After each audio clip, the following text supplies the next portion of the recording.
अस्सलामुअलैकुम। Today's my topic about LFT test read at home, यानी कि आप अपने घर में अपने एलएफटी टेस्ट को रिपोर्ट को कैसे पढ़ सकते हैं, एलएफटी टेस्ट की रिपोर्ट को और उसकी रिज़ल्ट्स को और उसकी नॉर्मल रेंज को आप कैसे देख सकते हैं।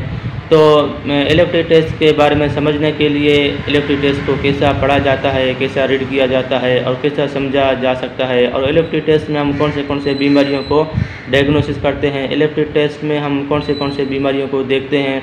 तो एलएफटी टेस्ट में जिगर की टेस्ट को ये डॉक्टर हजरात क्यों किस वजह से करते हैं, ये हमारे जिगर में क्या क्या बीमारियों को ज़ाहिर करता है। तो एलएफटी टेस्ट के बारे में समझने के लिए आप मेरे इस वीडियो को आखिर तक देखें और आज़म मेडिकल यूट्यूब चैनल को सब्सक्राइब करें, क्योंकि मैं हर रोज़ नए मेडिसिन के बारे में, हर रोज़ नए डायग्नोसिस के बारे में और हर रोज़ नए टेस्टों के बारे में आपके लिए वीडियोस अपलोड करता हूं। तो एलएफटी टेस्ट के बारे में मैंने 2 वीडियो में पहले भी अपलोड कर चुका हूं। मेरे यूट्यूब चैनल का नाम है आज़म मेडिकल यूट्यूब चैनल। आप उसे यूट्यूब पे जाएं, सर्च करें आज़म मेडिकल, मेरा चैनल आएगा, उसको सब्सक्राइब करें, बेल आइकन घंटी के बटन को भी क्लिक करें और तमाम वीडियोस पे क्लिक करें।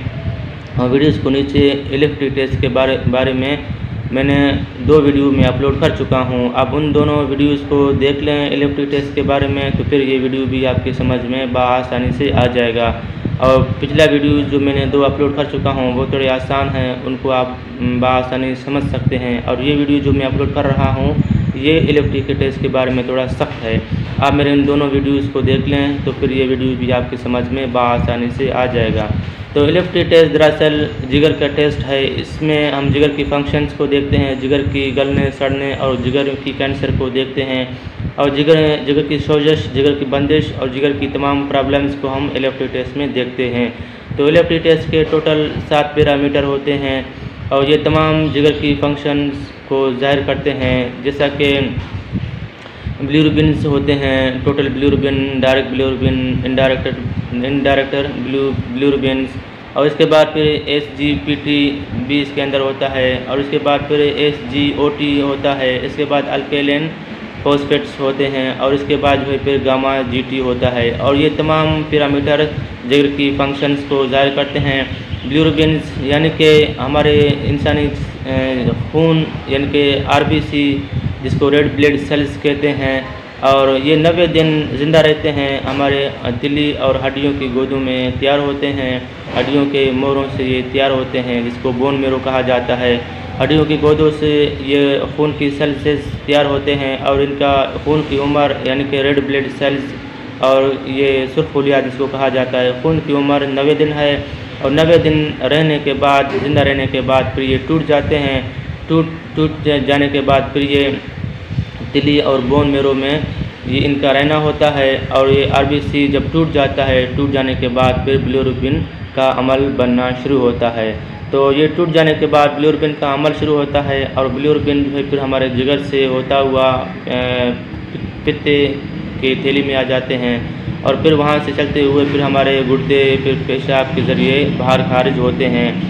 तो इनको तो बिलिरुबिन यानी कि खून 90 दिन ज़िंदा रहने के बाद जब टूट जाता है, टूट जाने के बाद फिर ये बिलिरुबिन का अमल शुरू होता है। फिर ये जिगर से चलता हुआ फिर पित्ते में आ जाते हैं, और फिर यहाँ से चलता हुआ फिर हमारे मैदे, पेशाब के ज़रिए, गुर्दों के ज़रिए बाहर खारिज होते हैं। इसको टोटल बिलिरुबिन कहा जाता है। और इसके बाद फिर डायरेक्ट बिलिरुबिन जो है फिर हमारे ये चलते चलते हमारे गुर्दे में खून से ये निकल जाते हैं, फिर हमारे जिगर पे अंदर जिगर की नालियों से निकलता हुआ पित्ते में आ जाते हैं और फिर खारिज होते हैं। और इसके बाद फिर इनडायरेक्ट बिलिरुबिन का माना है कि आपके ये खून में टूट जाने के बाद फिर ये हमारे जिगर में आ जाते हैं, और जिगर में सोजश और जिगर में बंदिश की वजह से, जिगर की नालियों में सोजश, इन्फ्लामेशन, सूजन की वजह से फिर ये पित्ते में नहीं आ पाते हैं, और फिर इसी तरह फिर हमारे गुर्दे पेशाब के ज़रिए निकल नहीं पाते हैं। फिर ये हमारे पूरे बॉडीज़ में फैल जाते हैं, जिसको पिलई कहा जाता है या जॉइंटिस कहा जाता है या फिर पिलई कहा जाता है। फिर आँखें, हाथ, पाँव और पूरे बॉडीज़ का पीलापन दिखने को मिल जाता है। और इसके बाद फिर यानी कि इनडायरेक्ट और बढ़ जाए तो फिर समझ लेना चाहिए कि आपकी पूरे बॉडीज़ में जॉन्डिस है, आपकी पूरे बॉडीज़ में ये फैल चुका हुआ होता है। फिर SGPT और ये जो है जिगर की सोजिश, जिगर की सूजन को ज़ाहिर करता है। AGOT ये जिगर की सोजिश के बाद फिर जिगर सिकुड़ना और जिगर खुश्क होना और जिगर की इन्फ्लेमेशन सूजन को ज़ाहिर करता है। फिर अल्कलीन फॉस्फेट्स और ये जिगर की कैंसर को भी ज़ाहिर करता है, जैसा कि अल्कोहल ज़्यादा इस्तेमाल करने से, शराब नोशी, नशा और चीज़ ज़्यादा इस्तेमाल करने से ये बढ़ जाता है, या ड्यू बोतल या सिगरेट्स बोतलें या एसिड्स कोई खुराक खाने से ये बढ़ जाता है। और ये जिगर की कैंसर, जिगर की ज़ख्म, सोजिश, सूजन को ज़ाहिर करता है। और गामा GT और ये भी जिगर की जिगर सड़ने के बाद जिगर पानी छोड़ जाना होता है, तो इस चीज़ को ये ज़ाहिर करता है। गामा GT अगर बढ़ जाए तो फिर समझ लेना चाहिए कि आपका जिगर सोजिश कर रहा है और आपका जिगर सड़ने गलने की तरफ जा रहा है। और इसके बाद जो है फिर हो सकता है आपके जिगर में फैटी लीवर हो, यानी कि जिगर के अंदर चर्बी का बढ़ जाना हो, तो ये इन बीमारियों को ज़ाहिर करते हैं।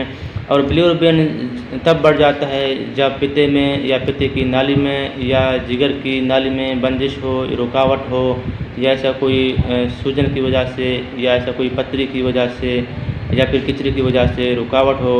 और रुकावट की वजह से बिलिरुबिन पेशाब में खारिज न होने की वजह से फिर पूरी बॉडीज़ में फैल जाता है, जिसको जॉन्डिस कहते हैं और पिलाई भी कहा जाता है। और जॉन्डिस का तो मेडिसिन है और मेडिसिन से ये जो है ना बेहतर होता है। और जॉन्डिस के अलावा ऐसा कोई प्रॉब्लम्स हो तो उसका सर्जिकल इलाज होता है। और हेपेटाइटिस भी हो सकता है, हेपेटाइटिस के वैक्सीनेशन हैं, इंजेक्शंस हैं, टेबलेट्स हैं, कैप्सूल्स हैं। मज़ीद मालूमात के लिए आप मुझे कमेंट कर सकते हैं।